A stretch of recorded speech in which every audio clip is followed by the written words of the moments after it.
बिहार के औरंगाबाद के circuit house में आज समता पार्टी ने प्रेस कॉन्फ्रेंस किया और पत्रकारों को बुलाकर बहुत सारी बातें बताई। और जैसा कि आपको बता दें कि कार्यक्रम में नीतीश कुमार के बारे में बहुत सारी बातें बताई, जिसमें नीतीश कुमार को केवल कुर्सी की चिंता है, बिहार और बिहारियों की चिंता नहीं है। बिहार के युवा नौकरी की तलाश में अन्य राज्यों में लगातार नौकरी के लिए भटक रहे हैं और बिहार में रोजगार देने के बजाय जातीय जनगणना का महत्व को समझाया जा रहा है। आने वाले चुनाव में समता पार्टी नीतीश कुमार के खिलाफ चुनाव मैदान में मजबूती के साथ उतरेगी और सरकार चाहे तो सोन नदी से निकलने वाले बालू से यहाँ के युवाओं को रोजगार दे सकती है, लेकिन यहाँ बालू माफियाओं का कंट्रोल है और सरकार पूरी तरीक़ा से फेल है। यहाँ जंगल राज जो है वो लगातार व्याप्त होते जा रहा है।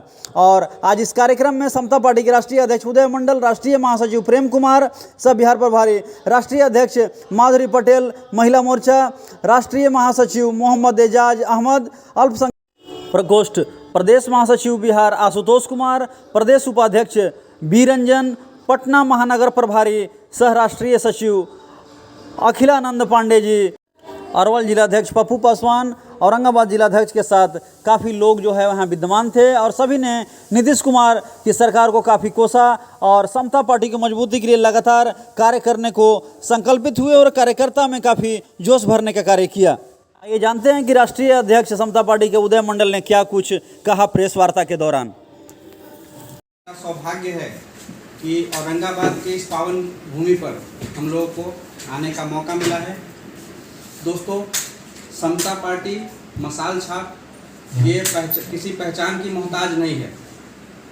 सबसे पहले माननीय मुख्यमंत्री श्री नीतीश कुमार जी इसी पार्टी से मुख्यमंत्री हुए थे, लेकिन आज जो बिहार की स्थिति है वही 80-90 की जो दशक में बिहार जिस जंगल राज में चला गया था, आज पुनः उसी जंगल राज में बिहार को फिर से धकेला जा रहा है।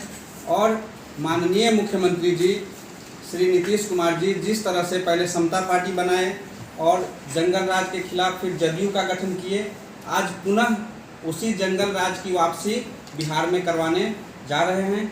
लेकिन समता पार्टी उनका विरोध कर रही है। समता पार्टी वही पार्टी है जो बिहार में सबसे पहले परिवर्तन देने का काम किया था। वर्ष 2000 ईस्वी में सबसे पहले जब जंगल राज जोरों पर था तो समता पार्टी ने ही परिवर्तन देने का काम किया था और माननीय नीतीश कुमार जी को मुख्यमंत्री के रूप में प्रोजेक्ट किया था। लेकिन माननीय मुख्यमंत्री जी का जो शुरुआत का जो काम रहा है हम लोग उसकी तारीफ करते हैं, लेकिन अभी जो वो काम कर रहे हैं केवल और केवल अपनी महत्वाकांक्षा को सिद्ध करने के लिए काम कर रहे हैं। बिहार के विकास या फिर बिहार के लोगों का विकास उनसे उनका कोई लेना देना उनसे नहीं है। केवल उनकी महत्वाकांक्षा कैसे सिद्ध हो और इसके लिए उनको जो भी करना पड़े वो कर रहे हैं। लेकिन बिहार की जो जनता है उसका बुरा हाल है। आज देखिए बिहार में रोजगार की कितनी कमी है। बिहार के युवा अन्य प्रदेश में नौकरी के लिए भटक रहे हैं और वहाँ पर जाकर के दर दर की ठोकरें खा रहे हैं। लेकिन माननीय मुख्यमंत्री जी को इस सब से कोई लेना देना नहीं है। उन्हें केवल अपना कुर्सी कैसे बचाना है, समीकरण कैसे साधना है, किस तरह से कुर्सी उनकी बची रहे, इसका वो ख्याल कर रहे हैं। बिहार की जनता का ख्याल बिल्कुल ही नहीं कर रहे हैं।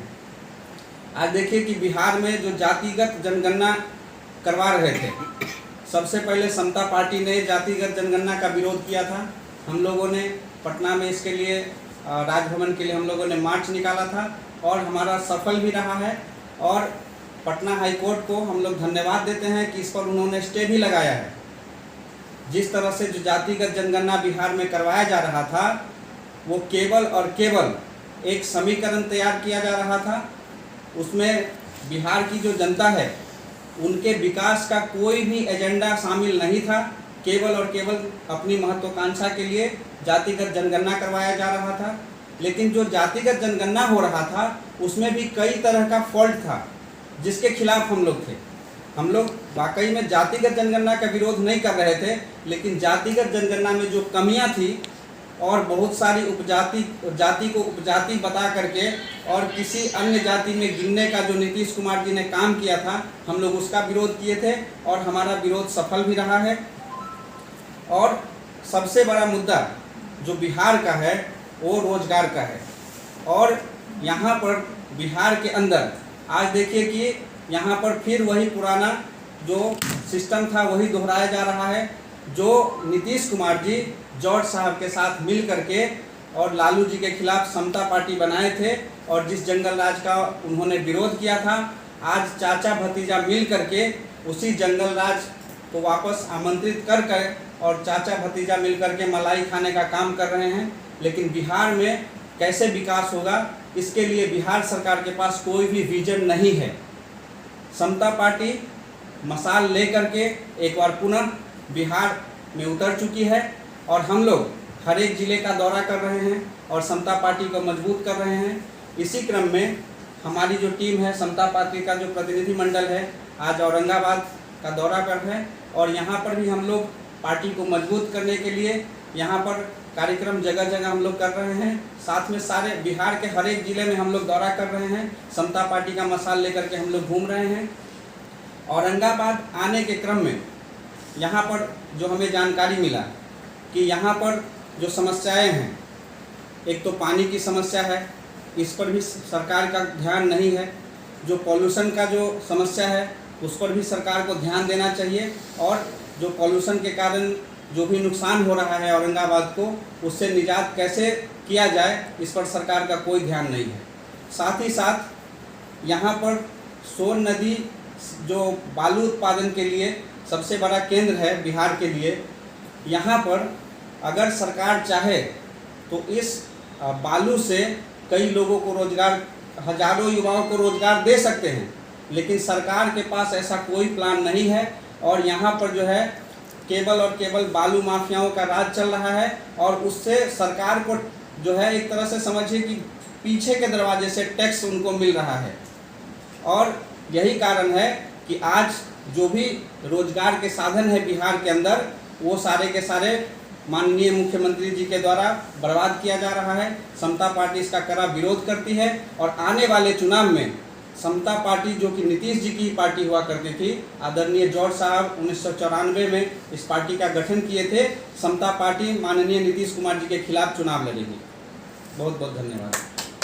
आज राष्ट्रीय टीम पहली बार यहाँ पर दौरा कर रही है, साथ साथ हमारा जो सदस्यता अभियान है वो हमारा चल रहा है और हमारे यहाँ के जो प्रभारी हैं और साथ में प्रदेश सचिव हैं आशुतोष जी, उनको भी हम लोगों ने जिम्मेदारी सौंपी है और राष्ट्रीय टीम समय समय पर हर एक जिले का दौरा करने वाले हैं और हमारा सदस्यता अभियान अभी बहुत तेज़ी से चल रहा है। जातीय जनगणना के संबंध में जी, महागठबंधन के लोगों का कहना है कि जातीय जनगणना जो है सबके लिए था कि ताकि हम लोग योजना बना सके किसी भी जाति के लिए क्या योजना होनी चाहिए, लेकिन जब जातीय जनगणना ही नहीं होगा तो फिर क्या होगा, हम लोग योजना कहाँ से बनाएंगे और इसको केवल लोग जितने भी एनडीए के लोग हैं गुमराह कर रहे हैं।